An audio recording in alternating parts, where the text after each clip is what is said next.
वसीम अकरम, एक नाम जो केवल पाकिस्तान में नहीं बल्कि हर क्रिकेट दीवाने के दिल में बसा हुआ है। एक ऐसा गेंदबाज जो न सिर्फ पाकिस्तान को वर्ल्ड चैंपियन बनाता है बल्कि खुद भी दुनिया के सबसे महान गेंदबाजों की सूची में अपना नाम शुमार करता है। एक वक्त था जब पाकिस्तान को इमरान खान जैसे लीडर की कमी थी और तब वसीम अकरम ने अपनी लीडरशिप से पूरी टीम को संभाला था। उन्होंने अपनी गेंदबाजी के जादू से अपोजिशन के होश उड़ा दिए और साबित किया कि कैसे टैलेंट से ज्यादा हिम्मत और हौसला इंसान को महान बनाता है। लेकिन वसीम का ये सफर कभी भी आसान नहीं था।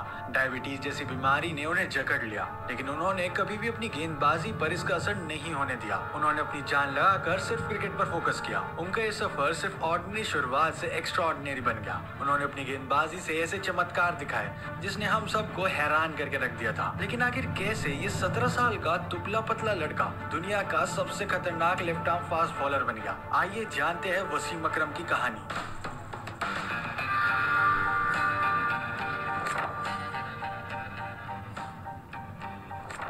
साल 1984 लाहौर में क्रिकेट ट्रायल रखा जाता है जहां नेट्स में बैटिंग करने आते हैं खुद पाकिस्तानी टीम के कैप्टन जावेद मियांदाद। एंड ये जाहिर है कि वहां पर बहुत ज्यादा भीड़ आ जाती है। 60 बॉलर्स के बीच वहां चमकता है एक हीरा जो पहली नजर में मियांदाद की आंखों का तारा बन जाता है। मियांदाद की जिद करने पर चीफ सेलेक्टर उस बॉलर को एक फर्स्ट क्लास मैच में खेलने का मौका देते हैं। उस समय पाकिस्तानी क्रिकेट की हालत काफी नाजुक हो चुकी थी। डोमेस्टिक टूर्नामेंट्स में कंसिस्टेंसी नहीं थी, इसलिए पाकिस्तानी टीम में मौका पाने के लिए काबिलियत के साथ साथ किस्मत की भी जरूरत थी। न्यूजीलैंड के पाकिस्तान टूर से पहले एक वार्म अप मैच खेला जाता है, पेट्रन्स 11 वर्सेस न्यूजीलैंडर्स। न्यूजीलैंडर्स की स्टार स्टड टीम के सामने गेंदबाजी करने आते हैं 17 साल के लेफ्ट आर्म पेसर वसीम अकरम और पहला मौका मिलते ही वो कीवी प्लेयर्स के ऊपर डोमिनेशन शुरू कर देते हैं।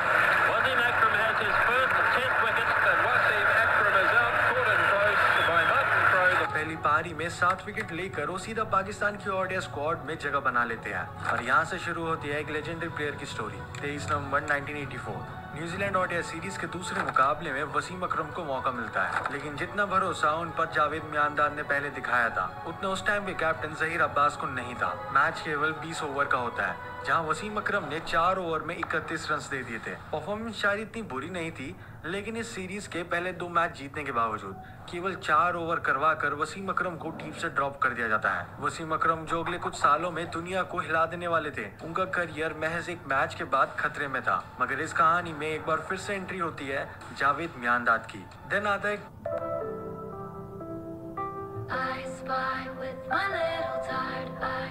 Tournament Benson and hedges world championship 1985। उस टूर्नामेंट के शुरू होने से पहले एक बार फिर कप्तानी मिल जाती है जावेद मियांदाद को। टीम सिलेक्शन से पहले अकरम को खिलाने के लिए डेस्परेट मियांदाद ने न्यूजीलैंड के खिलाफ वसीम अकरम का टेस्ट डेब्यू करवाया, मगर पहले मैच में वसीम अकरम का परफॉर्मेंस बहुत खराब रहा। उन्होंने पहली इनिंग्स में 35 ओवर्स में 105 रन देकर केवल 2 विकेट्स लिए थे एंड न्यूजीलैंड वो टेस्ट मैच एक इनिंग्स और 99 रन से जीत जाती है। देन आता है उस सीरीज का 3rd टेस्ट और ये शायद वसीम अकरम के लिए आखिरी मौका भी था वर्ल्ड चैंपियनशिप खेलने के लिए, जिससे वो अपनी सीट को रिजर्व कर पाए। और इस मैच का नतीजा, पहली इनिंग में 26 ओवर में 7 मेडन 2.15 की इकोनॉमी के साथ 56 रन और 5 विकेट हॉल। देन दूसरी इनिंग में उन्होंने 33 ओवर्स डाले जिसमें 10 मेडन शामिल थे और 2.18 की इकोनॉमी के साथ उन्होंने 72 रन देकर फिर से 5 विकेट्स लिए। एक ही टेस्ट में वसीम अकरम ने 2 5-overs लिए और 10 विकेट हॉल भी पूरा किया और इस परफॉर्मेंस के तुरंत बाद नाम आया वसीम अकरम का पाकिस्तान की वर्ल्ड चैंपियनशिप स्क्वाड में।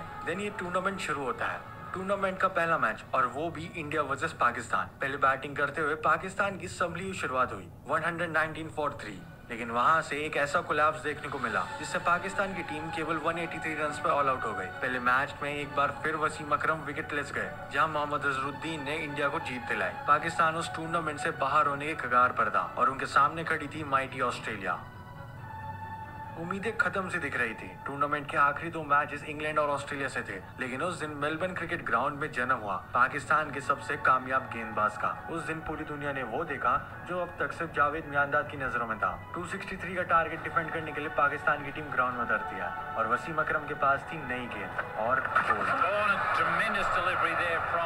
नहीं, ऑस्ट्रेलिया के पहले 5 बल्लेबाज सभी वसीम अकरम की न्यू बॉल से क्लीन बोल्ड हो गए। पहला शिकार रॉबल कर, स्कोर था 4 फॉर 1। देन 15 रन पे दूसरा विकेट केपलर वेसल्स का, 30 रन पर तीसरा विकेट डीन जोन्स का। Australia really struggling in this sixth over. So 37 for 4 पर एलन बॉर्डर का wicket Alan Border, well, that's a big blow.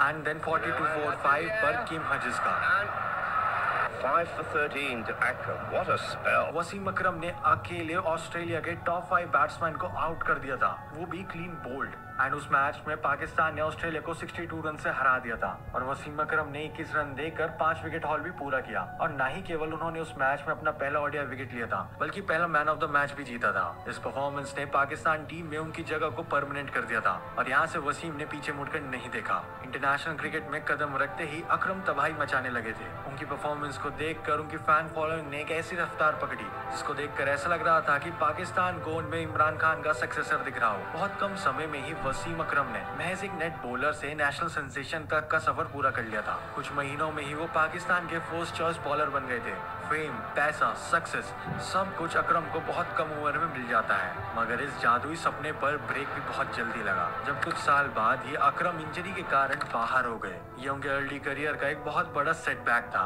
मई 1988 से 1992 तक 44 मंथ्स में वसीम अकरम सिर्फ 10 टेस्ट मैचेस ही खेल पाते हैं, मगर उन 10 मैचेस में भी उन्होंने 64 विकेट्स ले लिए थे। इंजरी के कारण उनकी फिटनेस से ज्यादा उनके डिसिप्लिनरी कंसर्न्स थे। लेकिन कहानी यहाँ खत्म नहीं होती। 2 सर्जरीज के बाद अकरम एक नई पहचान बनाने ग्राउंड पर उतरते हैं। अपनी स्विंग की धार को और तेज करते हुए वो अपनी एक्यूरेसी पर काम करते हैं। सीम और पेस का वरदान तो उन्हें पहले से ही मिल चुका था। वो बॉल को इन स्विंग आउट स्विंग दोनों कराने में मास्टरी हासिल कर चुके थे और इन सब के साथ साथ रिवर्स स्विंग को उन्होंने अपना सबसे पावरफुल वेपन भी बना लिया था।